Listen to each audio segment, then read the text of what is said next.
action. Magical. Terrifying. Go for the eyes. I am Andrew St Pierre White, explorer, overlander and broadcaster with over 40 years driving 4x4s. Welcome to 4X Overland. I'm a prisoner of this hill. And it's a happy welcome to you all with Gwyn and I in the United States of America. This episode, well, last week it was in Hawaii, this week we're in Florida. And we begin with our friend Bob, and we're exploring the Everglades. So, it's about messing about in boats today. Bob's paid the alligators off. He's given, I think it was a 2-hour slot he's paid them for, because we haven't had a really good shot of an alligator yet. So he got hold of the agents and said to them, you make sure your boys are on the bank, and he slipped them something, and we'll see if it works in alligator world the way it works in human world, that you can, pay them off and they do what you want.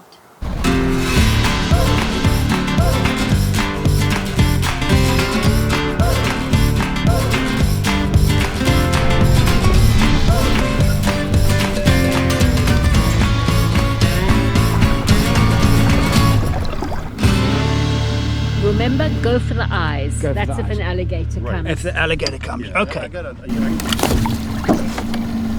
Hold on, I want to see how. Yeah, make sure it supports your weight. It does support my weight. Quite soft, but it supports my weight. Okay. You might be asking, why, Andrew, are you getting in the water? Well, the truth is that I wanted to get some shots of the boat going past me. It's very difficult filming a car or boat or anything that you're in while you're in it. So I had to get out of it so I could see what it looked like out of it. So I'm actually doing it for you guys.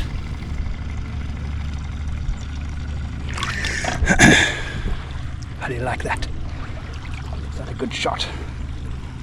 The ground is quite soft. I can see small fishes. I don't know if you can see them. You probably can't. Lots of fishes. There's so much life here. There's just life everywhere you look. There's life. A bit difficult to walk on this because it's sandy, but it's also soft in places. And there you go. Brilliant. That was fun. Oh, my ride. Come to collect me. I thought you were never going to come back. You've been gone at least 30, 40 seconds. That was fun. There were thousands of Amazonian alligators, all trying to get to me, and I was fighting them off with my GoPro. You can see the scars, look, there, there's a big tooth mark there, see? That's my Discovery Channel version. Okay.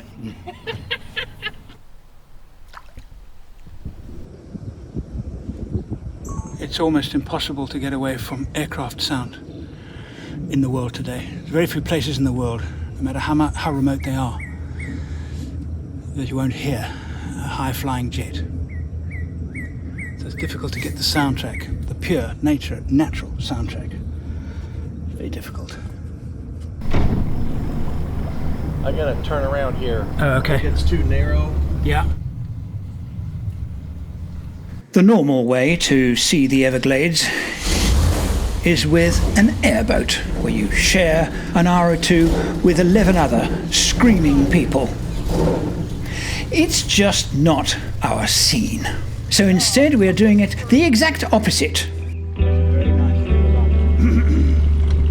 Just watch for spider webs. I've always gotten them, but I'll take you in up underneath that branch and then back out. Asking an Australian to watch out for spider webs is like, I wish I could find a good metaphor for this, but there is one out there somewhere. It's a bit like suggesting to a Norwegian person to be careful of the snow. Spiders in Australia? Yes, poison. Everywhere. White on rice. It's unbelievable. It's unbelievable. No continent is even close to Australia when it comes to the number of spiders. Mm-hmm. What with this thing? Okay. I'm doing a very delicate shot here. I need. The Everglades lie on a tropical latitude, and the plant life is extraordinary. Here, plants find comfortable living on other plants, and on them, other plants find a comfortable living on them. Bob has lived near the Everglades most of his life and knows a little bit about alligators and, I hope, fishing. Alligator slide. They're occasionally along the river on both sides, and that's what they use on a regular basis, like US 1 for cars. That's what they use to come and go in the river here. You always know where they enter and exit. It was then that Bob suggested we might throw in a line. No, when I was a little boy, up to the age of about 15, I was obsessed with fishing, absolutely obsessed. And the one fish that I wanted to catch, above all other fish, was a tarpon. And this river has got tarpon in it. They're not monsters because it's the river, the monsters are out in the bay, but still, they're tarpon. So I'm about to catch a tarpon.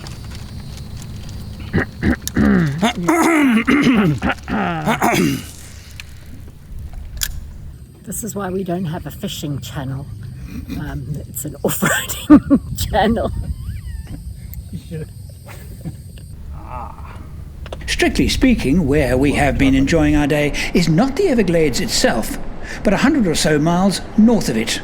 We now enter the Everglades proper. What I love about this alligator, sorry, I'm sorry, I've just got it, true confession time. I'm in my worst possible environment. It's got nothing to do with the alligator and the man's hand falling into the alligator's mouth and the blood spurting. It's got nothing to do with that. It's to do with these locusts. I'm terrified of Harmless locusts. little grasshoppers. No. Yes, There's what were you nothing saying harmless about this guy them. here? They're climbing up the post and they're all over everywhere. Apart from the bullet hole. Yes, you see some bright spark. He's got his hand. Your first wildlife experience in the Everglades is a creepy little locust. I was going to say grasshopper, trying to climb your legs. I'll go for the alligator any day. First similarity. The sound. Aircraft. The light aircraft. Yeah. In the Okavango, because everything in the Okavango is serviced by air, can't drive into it. You've got the sound of light aircraft, Cessnas, now caravans, all the time. And it's just amazing to step out the vehicle and hear that. The similarities are marked. The water level's very low. They have had a drought, so areas where Bob said we should be seeing water, we're not. But I kept thinking, elephant around the corner? No, of course not. 1991, Gun and I spent a whole year isolated in the Okavango, where we wrote our best-selling adventure travel memoir, Torn Trousers. There is a place so tranquil that angels go there to rest. It is a place of such singular beauty, even the lilies dress for dinner. Yet the ebb and flow of its life-giving water is determined by a climate 1,000 miles away. The water level is high during times of drought and low in times of rain. At its heart, a river that seeks the sea but never finds it. This was where my heart lay, in the Okavango Delta in northern Botswana. This part of our guided tour is courtesy of our new friend Duffy in his retired US Army Dodge, where Gun and I cannot help ourselves but find so many similarities with the Okavango. Palm Tree Island right there. Gun and I spent an entire year looking at one palm tree island in the Okavango. We would come down for our meal, sit down around the fire, and there was the island. And there it is again. Look how similar that is to that island that we spent a year with. Magical. Come. around the world borders come to Turner River Road. I don't know what we'll see. I'll show you a rooker. It's called a whitetail. Yeah, is that because the gazelle, they tuck their tails in when they run? Right. Whitetail, let's go to whitetail deer. So, what do you do for your day job?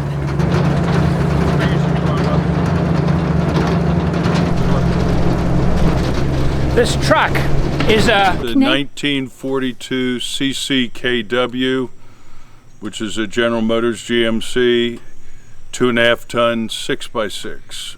And this is what moved the United States and our allies' equipment and men around the world. This chassis, this happens to be a troop carrier that is also a light duty dump truck, but it could have been a fuel truck, it could have been a hospital, mobile hospital, it could have been a crane on top of the chassis. It's got 6 forward, 1 reverse, high and low gear, and in and out of 6-wheel drive. Otherwise it's just 4-wheel drive. This was left over in Europe after the war and given back and used during Reconstruction and redone by the Dutch, hence all the instruction sheets on the inside are in Dutch. Now, the black mangrove takes and admits the salt out of the leaves. I wouldn't recommend doing that, but it is salty. And you can see the difference in the black mangrove leaves from the red mangrove. And they have aerial roots that come down and keep growing. Again, look at the roots, they catch debris, which helps build the islands. We have spent the day exploring the Everglades and approached it from the north, and now been taken on a guided tour. And the first thing that struck me is that anybody that compares the Okavango, as we are doing, with the Everglades shouldn't. Because while some of the vistas and some of the horizon, the shapes, even the shapes of some of the trees is similar at times, the ecosystem, they are utterly different. To begin with, the Everglades is tidal, and its ecosystem relies on the survival of its mangroves.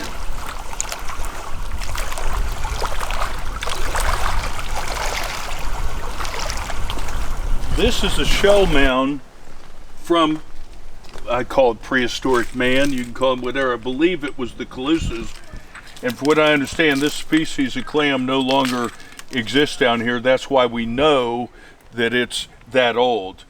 Thousands of years old, 5 to 10, I would say. But as you can see, they're all over here and they're nowhere else. So this was a shell mound made by man. Man has been here for thousands of years. We saw the shells, and now we see probably a 6-cylinder internal combustion engine out of a boat that crashed here, and that's been here, wow, that's got to be 40, 50 years, dumped here probably in a hurricane. More sign of man.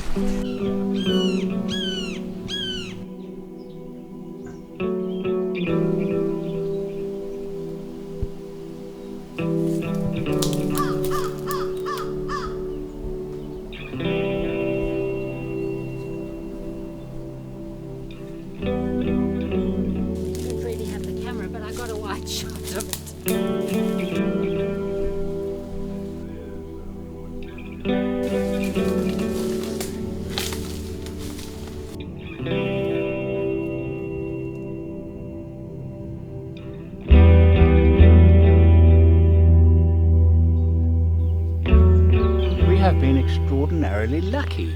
This is not the way your average tourist experiences the Everglades. We've been put up in one of the very few private homes inside the Everglades. In the Okavango, high-paying guests. There is no inexpensive way of enjoying the Okavango. There is part of it that is accessible by car. Here, lots of it is accessible by car, but only through the arterial routes.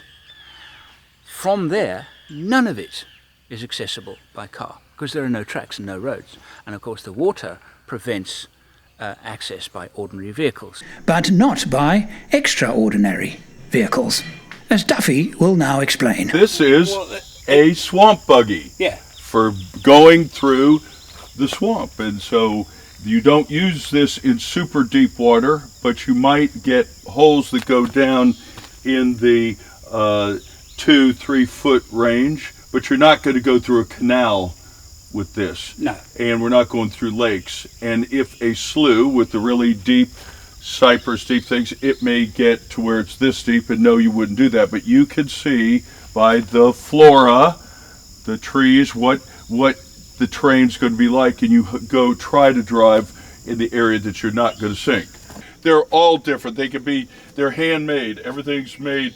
Got coming into your transmission. Looks here like we have a the gearbox where we can put it into high and low range. Transfer box. Your transfer box. Some are automatic. Some are stick. This is a stick.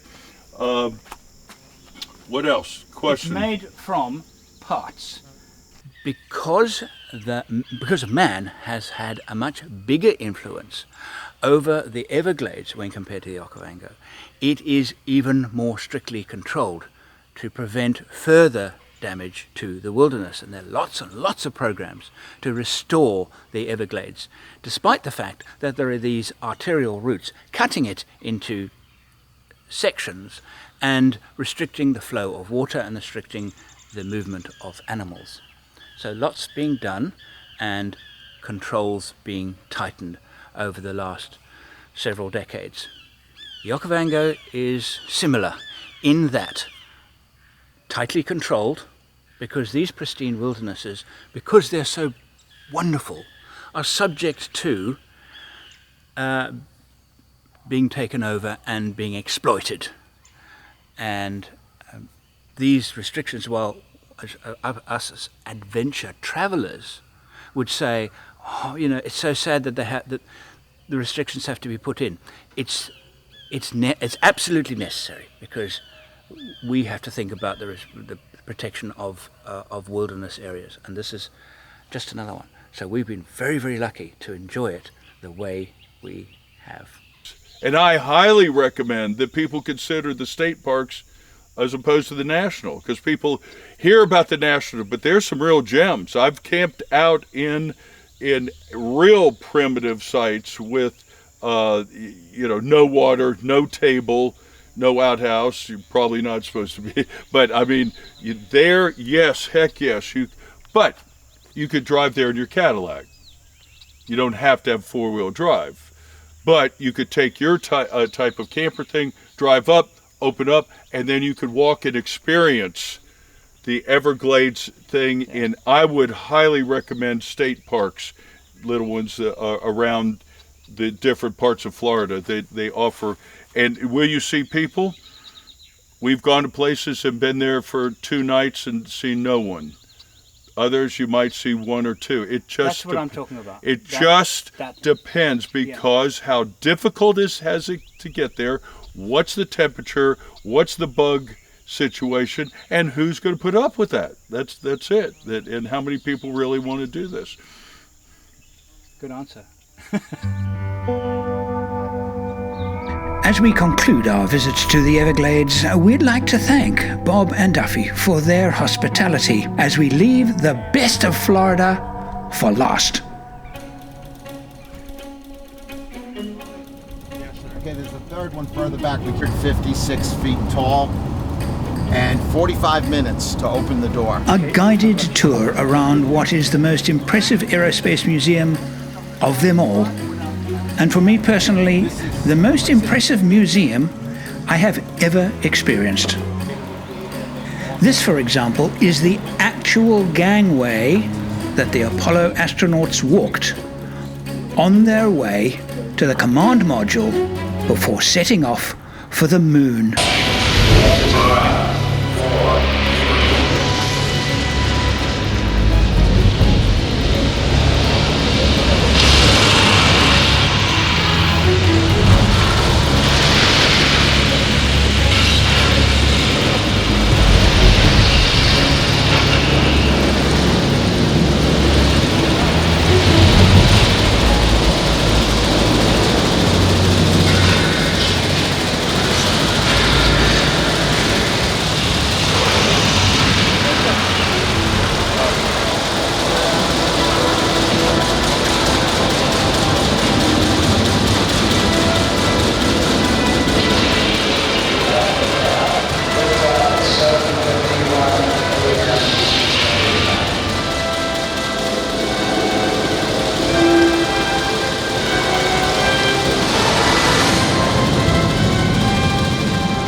Michael Collins, Buzz Aldrin, and Neil Armstrong walked on this gantry-way to get inside the Apollo 11 rocket.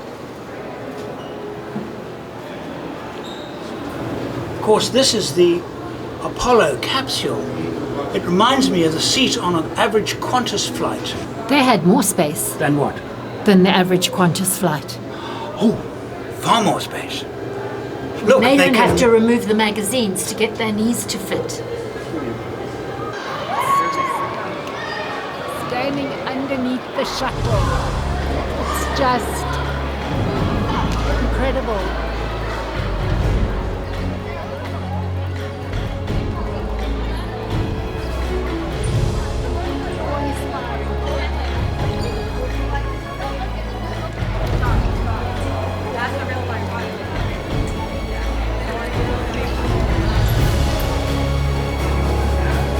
Come through a presentation where you learn all about it and then they lift the screen and here it is. It's just awe-inspiring.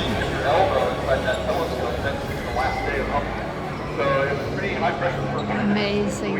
And as part of it, we got to meet an astronaut with 3 shuttle missions to his credit. I'd like to get some nuggets of truth from you about risk management. It's obviously risky what you do, but you manage it. Yeah, I mean, risk management, you know, is always, and I've spent my whole career basically in risk management, flight test safety, safety risk assessments for flight tests, that's what we do. And we, like a million other people, also got to touch a piece of moon rock. Sort of heads-up display. But the 2 exhibits that had the strongest impression on me were the command module capsule from Apollo 14. Like the shuttle, it's the real thing. It's been through re-entry. And this seemingly innocuous lump of metal, it is in fact the original Apollo 11 launch pad. And for some reason, it's destined for demolition. And of course we went shopping. Best part. No, not really. That's so shallow. Deep as a teaspoon. But man, we've got some cool stuff in here. We leave Florida tomorrow morning early. We're going to finish our trip with a little bit of spin casting off the jetty here. I want to say thank you to everybody in Florida who you guys have made our trip memorable. In fact, made Florida memorable. I have, I visited the States now. This must be about, I haven't counted, probably my 8th visit. And I have favorite places. This part of Florida is one of my favorite places. So I hope we can catch something, because I just see fish all around us, movement in the water all around us. And, well, next stop, we'll probably do some more exploring of Seattle before Gwyn and I head into Canada. And the surroundings, I mean, just so stunning. Pretty amazing. We go out for a beer, it's so clear when you're here, but we never get near enough. We drink and we dance, you don't give it a chance, is it really romance you feel? try to pretend you're just a guy, and I am just your friend. What if all of my love is yours?